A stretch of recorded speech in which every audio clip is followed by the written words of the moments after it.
Olá, sejam todos bem-vindos ao nosso programa Cabalá em 10 Minutos. Eu sou Marcelo Fernandes, professor da Escola de Cabala Brasil, e aqui é o lugar certo. Pessoal, hoje a gente recebeu uma questão aqui do Henrique de São Paulo. E o Henrique pergunta para nós o seguinte: o judaísmo e a Cabala acreditam em céu e inferno? Simples assim. O judaísmo e a Cabala acreditam em céu e inferno? Meu amigo Henrique, vamos lá.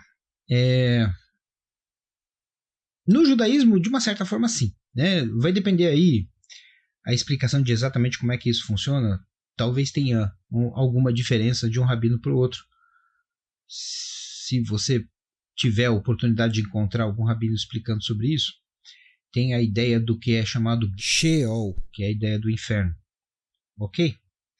Na Kabbalah as coisas são diferentes, como a gente sempre fala. Na Kabbalah, o entendimento ele é muito particular. Como a gente já apresentou aqui para vocês muitas vezes, tudo na Kabbalah é como que, não é exatamente isso o termo, mas é como se fosse simbólico. Né? Tudo aquilo que está escrito nos livros sagrados, existem níveis diferentes de interpretação, e a Kabbalah vai interpretar isso no nível mais profundo. Né? O termo não é simbólico, porque é muito mais do que simbólico, é algo chamado de raiz e ramos, mas que não é o nosso tema aqui de hoje.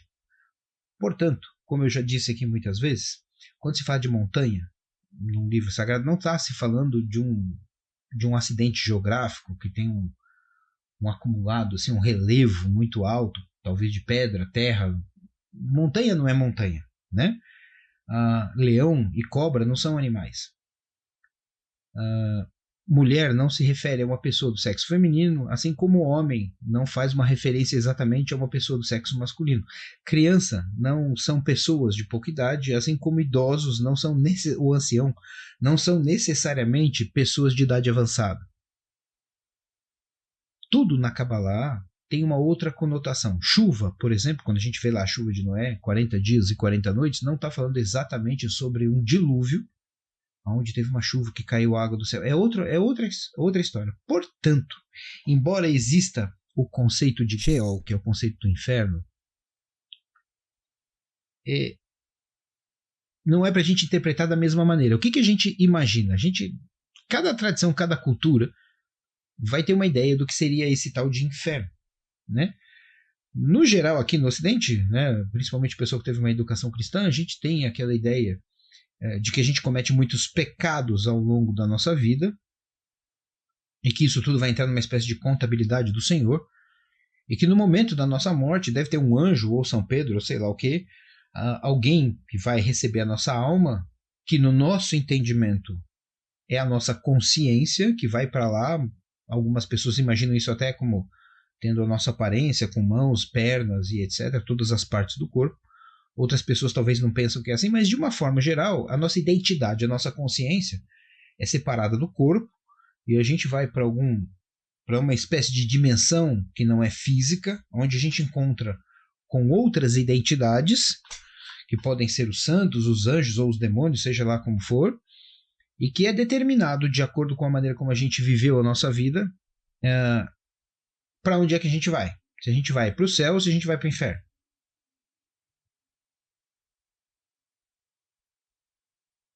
E aí, se a gente for para o céu, a gente está bem, vai viver uma vida feliz.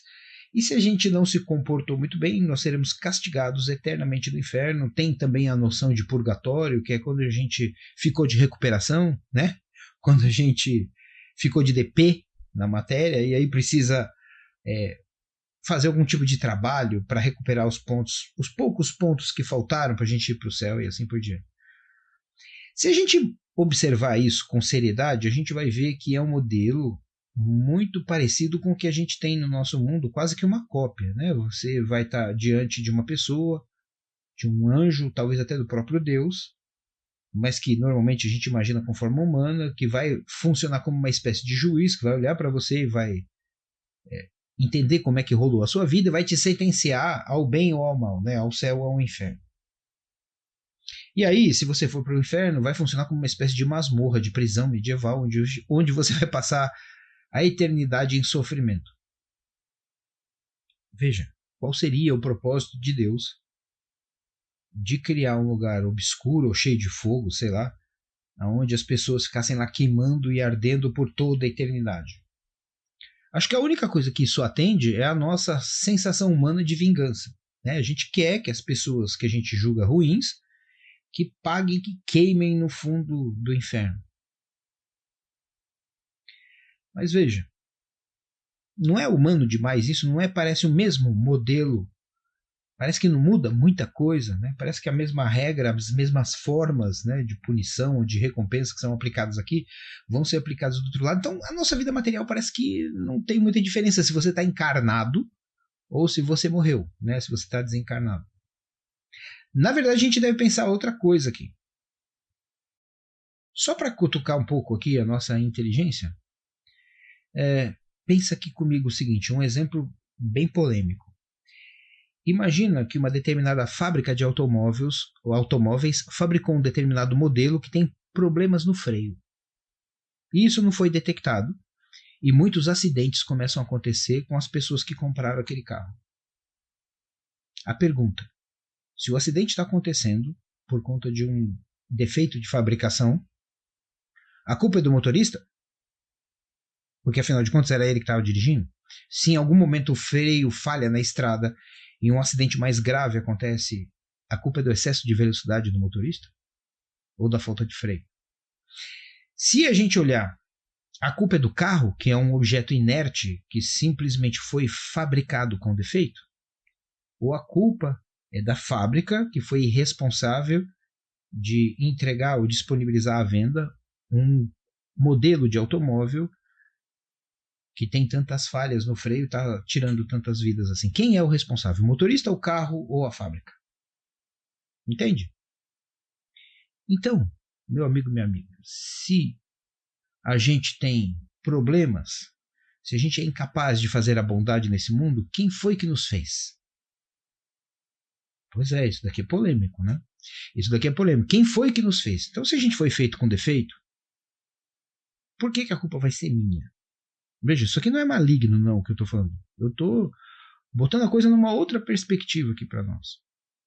Você foi feito da maneira como você é. Né? Se você acredita que você tem uma alma, que você tem virtudes e defeitos, não foi você que escolheu isso. Porque, afinal de contas, se fosse você que escolhesse o seu pacote de virtudes e defeitos, você tinha que ter, cada um de nós, não exatamente você, Henrique, que está fazendo a pergunta aqui para a gente, mas cada um de nós, a gente tem problema sério mental, né? Porque, veja, se eu pudesse, eu só escolheria as virtudes e zero defeito. Então não fui eu que escolhi, eu sou submisso a isso, é uma condição minha. É óbvio que é meu dever combater isso e tentar superar os meus defeitos. É para isso que a gente veio para esse mundo. Contudo, todavia, porém, eu não sei se eu vou ter sucesso. Eu não sei qual é a intensidade do meu defeito, qual é a intensidade da minha virtude para combater esse defeito. Eu vou lutar com as armas que eu tenho para tentar fazer o melhor que eu posso. Agora, se o meu defeito for muito grave ou muito intenso, de tal maneira que eu seja incapaz de corrigi-lo, é mais ou menos como tentar botar a culpa no acidente pelo motorista que pisou no freio, mas o freio não funcionou. Alguém pode dizer para ele, por que não pisou mais forte? Ah, mas o freio não funciona. Ah, pisa com os dois pés, mas o freio não funciona. Entende? Então a ideia de céu e inferno, ela não faz muito sentido quando a gente começa a pensar que a aventura humana de estar encarnado pode ser diferente dessa ideia um pouco mais infantil que a gente recebeu da religião. Que a gente é encarnado aqui, que Deus dá um conjunto de regras e que a gente tem total livre-arbítrio para decidir se a gente faz ou deixa de fazer alguma coisa. Veja, um exemplo mais simples lá. Adão e Eva foram expulsos do paraíso por conta de um fruto proibido. Deus não sabia disso? Se ele é onipotente, onipresente, onisciente, ele já não sabia de antemão que seria dessa forma? Quem foi que tentou Eva? A serpente. Quem foi que criou a serpente? O Criador, Deus. Entende? Então, existe um outro parâmetro para a gente entender essas coisas.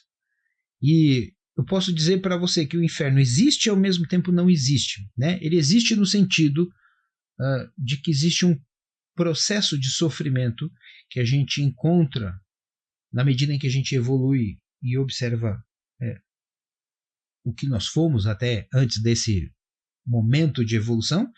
E por outro lado, essa história de que a minha alma vai descer lá para as profundezas da Terra, isso aí é uma linguagem figurada que não pode existir de maneira literal como a gente está imaginando. Em última análise, o inferno é exatamente aqui onde a gente está. Porque, de uma forma ou de outra, a nossa vida nesse mundo aqui, ela é muito mais sofrida do que desfrute, né? Para pensar. Se você tem aí uma situação positiva na sua vida que você conseguiu construir para você, você usou boa parte do seu tempo sofrendo para poder chegar nesse nível.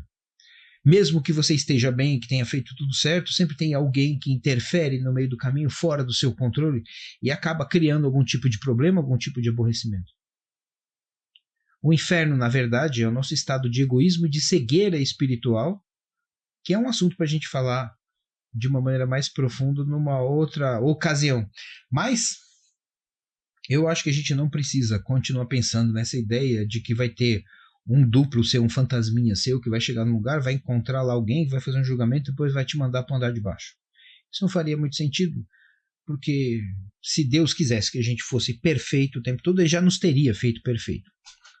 Né? Perfeitos. Entende? Eu sei que é polêmico, eu sei que é esquisito, mas eu só tenho 10 minutos para falar com vocês nessas ocasiões aqui.